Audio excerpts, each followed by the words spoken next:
तहरीक इंसाफ की आला क़यादत को यकीन है कि खैबर पख्तूनख्वा में गवर्नर राज नहीं आएगा, लेकिन वफाकी हुकूमत के ज़राए का कहना है कि जी दहशतगर्दी के बढ़ते चैलेंज और KP हुकूमत के कई हसास मामलात पर अदम ताउन की वजह से गवर्नर राज की तजवीज़ जो है मेज़ पर मौजूद है। अगर आप गैर जानिबदार तजियाकारों की बात करें तो ज़्यादातर की यही राय है कि एक वाज़ेह अक्सरियत रखने वाली सूबाई हुकूमत की छुट्टी पाकिस्तान के मफाद में नहीं, क्योंकि इससे जनाब एक हसास सूबे में मामलात और बिगड़ेंगे और मुल्क में सियासी महाजराई में मज़ीद इजाफा होगा। तहरीक इंसाफ के चेयरमैन बैरिस्टर गौहर ने कहा कि गवर्नर राज की बातें महज चहमगोइयाँ हैं, असल मसला जेल में इमरान खान से मुलाकात का है। गवर्नर राज के बारे में मैंने कहा है कि सुबह इंशाल्लाह इन कानून के मुताबिक चलेगा। ये सिर्फ चहमगोइयाँ किसी सूरत पाकिस्तान तहरीक इंसाफ का सूबा KP के वो हम सब का सूबा है, वो किसी सूरत मुतम्मिल नहीं हो सका गवर्नर रूल के। ये लोगों को चहमगोइयाँ हैं। दूसरी जानिब वफाकी हुकूमत के ज़राए का कहना है कि मामला इतना सादा और आसान नहीं। खैबर पख्तूनख्वा के नए वज़ीर आला सुहेल आफरीदी साहब का जारहाना अंदाज़ सियासत इस्लामाबाद में बैठे फैसला साजों को एक आंख नहीं भारा। सुहेल आफरीदी साहब यकीनन अब तक इमरान खान से मुलाकात करने में नाकाम रहे, लेकिन उनकी भाग दौड़ और धरनों ने कौमी और बैनुल-अक़वामी मीडिया में की जो नज़रें हैं वो अडियाला जेल और उसमें मुक़य्यद अहम कैदी की तरफ ज़रूर मबजूल करवा दी हैं। इमरान खान के हक़ में चलाई जाने वाली मुहिम के अलावा कम अज़ कम दो और ऐसे नुकात हैं जिन पर खैबर पख्तूनख्वा और वफाकी हुकूमतों के दरमियान नुक्ता नज़र का वाज़ेह फ़र्क मौजूद है। नंबर 1 अगवान पॉलिसी और दहशतगर्दी के खिलाफ जंग की हिकमत अमली, और दोयम अगवान महाजरीन का मुल्क से इनखला।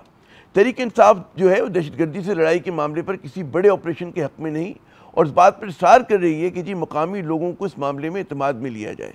अफगानिस्तान से तिजारत के जो मुनक़ता हुई है उसके जो ज़्यादातर असरात हैं वो भी बलूचिस्तान और खैबर पख्तूनख्वा पर आए हैं, और इस मामले पर भी KP की हुकूमत जो है वो उसमें एक अदम इत्मीनान है, क्योंकि वफाकी हुकूमत और अफवाज पाकिस्तान ये वाज़ेह कर चुके हैं कि जी तिजारत और खुरेज़ी दोनों साथ साथ नहीं चल सकते।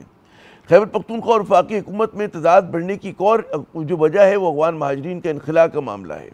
वफाकी हुकूमत ये इल्ज़ाम लगा रही है कि जी अगवान महाजरीन के इनखला के मामले पर सूबाई हुकूमत सुस्त रवी का मुज़ाहरा कर रही है, यानी कि they are dragging their feet. वफाकी हुकूमत के ज़राए का कहना है कि जी वफाकी हिदायत पर अमल दरामद जो है सूबों की आइनी जिम्मेदारी है, ताहम इलीगल फॉरेनर्स रिपैट्रिएशन प्रोग्राम पर अमल न करते हुए खैबर पख्तूनख्वा हुकूमत जो है अपनी आइनी जिम्मेदारी पूरी करने में नाकाम रही है। यह प्रोग्राम सितंबर 2023 में शुरू किया गया था।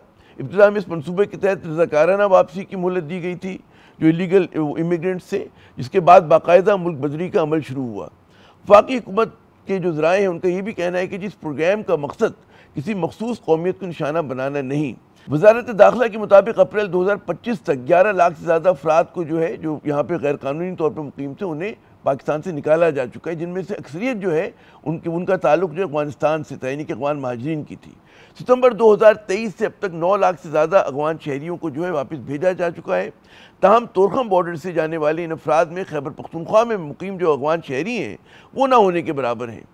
KP हुकूमत ने अप्रैल 2025 में सिर्फ 153 गैर कानूनी महाजरीन को वापस भेजा। इस मामले पर साबिक वज़ीर आला खैबर पख्तूनख्वा अली मीन गंडापुर साहब ने पेशावर में एक बड़ी धुआंधार प्रेस कॉन्फ्रेंस के दौरान अगवान महाजरीन की वापसी से मुताल्लिक वफाकी पॉलिसी की खुल्ला मुखालफत की थी, जिसे वफाक की तरफ से सूबे के अदम ताउन से ताबीर किया गया और अब तक किया जा रहा है।